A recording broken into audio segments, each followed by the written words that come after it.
Umarangkada nga po na naman ang Giant Slayer ng Pilipinas sa tennis. Abay, tinalo po ni tennis star Alex Ayala ang defending Wimbledon champion na si Iga Swiatek sa third round ng torneo. Pasok nga po sa round of 16 ngayon si Ayala, bunsod po ng makasaysayang 7-6, 6-2 win laban sa world number 3. Nagpakita po ng determinasyon si Ayala sa unang set na umabot po sa 11-9 tiebreak bago po natapos. Napigilan din po ni Ayala ang ambang comeback ni Swiatek sa second set. Mula sa 4-love na kalamangan ni Alex, tinangkapong bumalik ni Swiatek at naibaba sa 4-2 ang hinahabol, pero nakahanap po ng butas si Ayala para nga masiguro ang panalo. Sunod na makakalaban po ni Alex si Jasmine Paolini ng Italia mamayang gabi. Nanalo po si Ayala sa huli nilang paghaharap noong Pebrero sa Dubai Tennis Championships. For someone who grew up in the Philippines and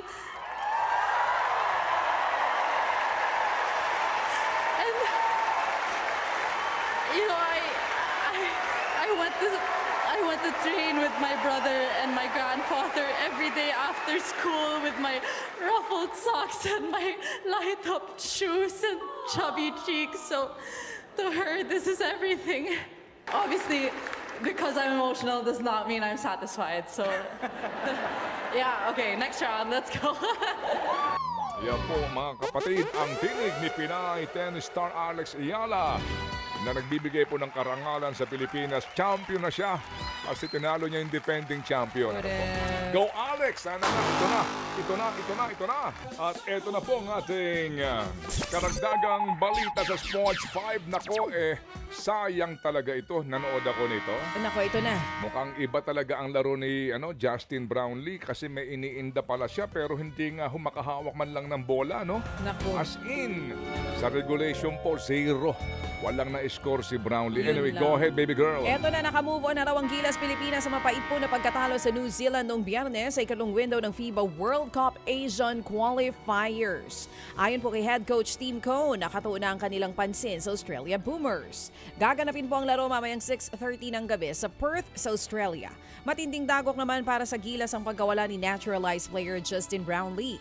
Inanunsyo po ng Samahang Basketball ng Pilipinas na hindi makakalaro si Brownlee dahil sa injury sa kanyang kanang hita at may injury din po sa kaliwang tuhod. Naku po.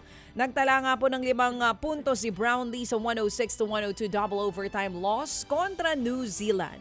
Samantala, magkakaroon naman ng watch party ang Philippine Sports Commission, MMDA at Philippine Tennis Association para po sa Gilas at sa laban ni Alex Ayala. Bubuksan po mamaya ang Phil Sports Arena sa publiko 5:30 ng hapon para sa laro ng Gilas sa Australia.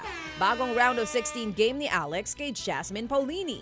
May giant LED screen din po ang Signal TV na ilalagay mamaya dyan sa Phil Sports Arena. Ayan, yung laban ng Gilas, girl, no? Alam mo, Mapait. talagang akala ko atin na kasi si Juan de Liaño ba ang pangalan nun, yung bata?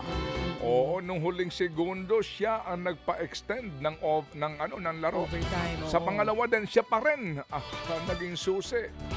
Pero sa bandang huli po, yung kanya rin pasa, no? Yung possession. Pero anyway, sayang naman talaga. Sana may premyo mga sayang. Oo, wala eh. Better luck next time. Oo. Ang premyo ng mga sayang ay huhusayan sa next game. Pero girl kumbaga, kaya ho natin yung New Zealand. Correct. Kahit na nga si Justin Brownlee markado na. Oo. Hindi nga halos makahawak ng bola. Pero ang ating mga manlalaro na mga Pinoy ay talaga namang umareba. So mabuhay pa rin po ang Gilas Pilipinas sa inyo pong pagpupursige na manalo po sa ating pong mga katunggali. Mabuhay! Naghari po naman ang Gilas Pilipinas sa FIBA World Finals na ginanap po sa Doha, Qatar. Tinalo nga po ng Men's National NBA 2K team ng Pilipinas ang Turkiye sa best of 3 finals, 64-62 and 68-60. Bukod sa kauna-unahang titulo sa torneo, nag-uwi rin po ng $20,000 o higit na 1.2 milyong pesos na papremyo ang mga Pinoy. Hiniram po na MVP si Miguel Carlo Jubilar. Kasama niyang kumatawan para po sa bansa sina Kenneth Klug Gutierrez, Chris Villo Briones, Joshua J. Mac Machado at Pritch Don P. Diaz. Samantala, kinuha po ng import ng TNT tropang 5G ang Amerikanong si Darius Days para sa PBA Governors Cup. Inanunsyo ito ng two-time defending champions. Kinonsidera na rin noon ni Days bilang kapalit ni Bolbol nang magkaroon ng injury noong Commissioner's Cup. Huling naglaro para sa Sun and Neo Phoenix si Days sa Japan B-League. Saglit din siyang naglaro sa Houston Rockets noong 2022-2023 NBA season. Magsisimula po ang Governors Cup on July 10 pero sa July 19 ang unang laro ng tropa kontra po sa guest team na Macau Giant Pandas. Abante po naman ang France sa quarterfinals po ng FIFA World Cup. Kanila pong nalusutan ang Paraguay 1-0. Iniscore ni Kylian Mbappe na ang nag-iisang goal ng laro sa bisa po ng penalty kick sa ika-70 minuto. Ito ay kapitong goal ni Mbappe sa World Cup. Kapantay po yan ni Lionel Messi ng Argentina sa pinakamarami po sa torneo. Sunod nila makakaharap ang Morocco na nilaglag ang Canada sa isa pang laro 3-0. Rematch ito ng 2022 semifinals ng World Cup kung saan nanalo ang France. Mga kapatid, patuloy po kayong tumutok sa 105.9 True FM para sa totoong balita, impormasyon, music and entertainment. Mag-subscribe sa aming YouTube channel at podcast at sundan nyo kami sa Facebook, Instagram, X at TikTok sa True Network PH. Bisitahin din po ang aming official website, truefm.ph. At panoorin din kami sa True TV Signal, Channel 19. Kami po ang 105.9 True FM.